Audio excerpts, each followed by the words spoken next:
While military observers around the world are still discussing the modernization of the Chinese military, a grand military parade lasting 70 minutes, featuring 45 formations, tens of thousands of troops, hundreds of pieces of equipment, and over 100 fighter jets, delivered a visually and strategically impactful answer, etching it into the skies above Chang'an Avenue. China has not only joined the ranks of the world's leading military technology powers, but is also redefining its role in the international security landscape with clear and resolute steps. The advanced nature, systemization, and domestic production levels of the equipment showcased in the parade have prompted many overseas analytical institutions that have long tracked China's military development to reassess their evaluation frameworks. In the past, the international defense community's traditional perception of Chinese weapons focused primarily on numerical superiority and incremental improvements, but the equipment displayed in this parade has completely shattered that stereotype. For example,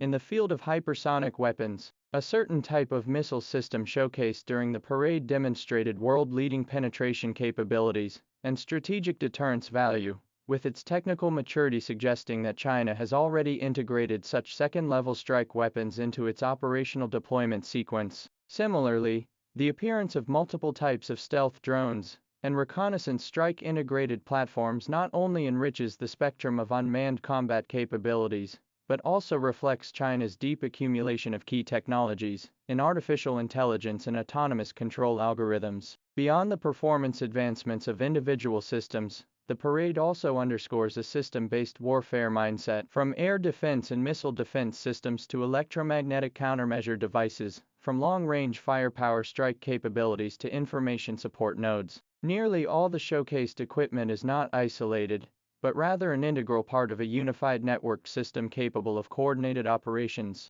This indicates that the People's Liberation Army is accelerating its transition from the previous relatively independent military service combat model to a cross-domain integrated, data-driven joint combat form. For example, the new command and control system can integrate real-time data from Army fire units, Air Force aviation units, and long-range rocket artillery to form a closed kill chain, significantly improving the efficiency of striking time-sensitive targets. Such capabilities often play a decisive role in modern high-end conflicts. Although the naval equipment contingent was displayed in a vehicle-mounted format, its demonstrated strategic projection capabilities were equally impressive. The public unveiling of a certain type of ship-based vertical launch system and a new generation of ship-based air defense missiles demonstrates that the regional air defense capabilities and multi-mission flexibility of China's surface warships have reached world-leading levels. Combined with the previously well-known aircraft carrier construction plans and progress in the development of new nuclear submarines, it is evident that China is systematically building a blue water navy capable of carrying out tasks such as distant sea escort, anti-access, area denial, and strategic deterrence. The development of such capabilities is not achieved overnight. It is supported by the nation's robust industrial manufacturing capabilities, scientific and technological research and development investments, and long-term strategic resolve. In the Air Force formation, the J-20 stealth fighter jet flew over Tiananmen Square in a larger formation, marking the transition of China's most advanced fighter jet from technical validation to full operational deployment. More importantly, accompanying the J-20 were the Y-20 large transport aircraft, the KJ-500 early warning aircraft, and new electronic warfare aircraft forming a complete modern air combat system, stealth fighters for breakthrough attacks, early warning aircraft as airborne command centers, transport aircraft for long-range deployment, and electronic warfare aircraft for electromagnetic suppression. This integrated air power demonstration clearly refutes the outdated international claim that the Chinese Air Force prioritizes fighter jets over support and logistics, indicating that it is steadily developing into a comprehensive air force capable of strategic deployment,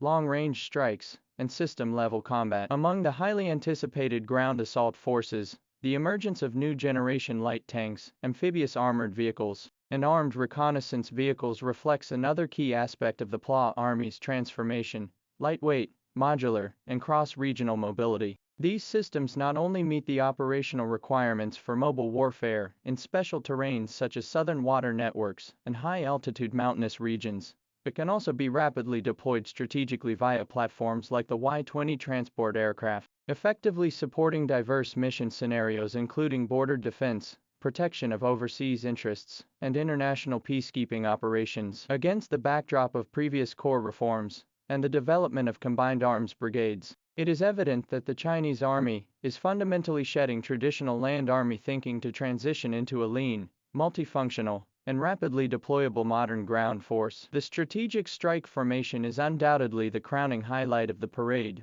showcasing the modernization of China's triad nuclear strike capabilities, from conventional ground-to-ground missiles to intercontinental nuclear missiles. Among these, a certain type of mobile-launched intercontinental ballistic missile features longer range, higher precision, and enhanced survivability, serving as the most reliable cornerstone of national strategic security. A notable detail is that the strategic weapon systems on display in this parade have generally emphasized capabilities such as mobile launch, field training, and rapid deployment and withdrawal. This is clearly a practical design aimed at countering modern battlefield reconnaissance capabilities and the threat of a first strike, reflecting the rocket force's increasingly mature capabilities in nuclear and conventional warfare, as well as its ability to deter across all domains. Looking at the entire military parade, from individual soldiers' smart equipment to Army Corps information systems, from tactical drones to strategic nuclear missiles, every weapon is a microcosm of decades of independent innovation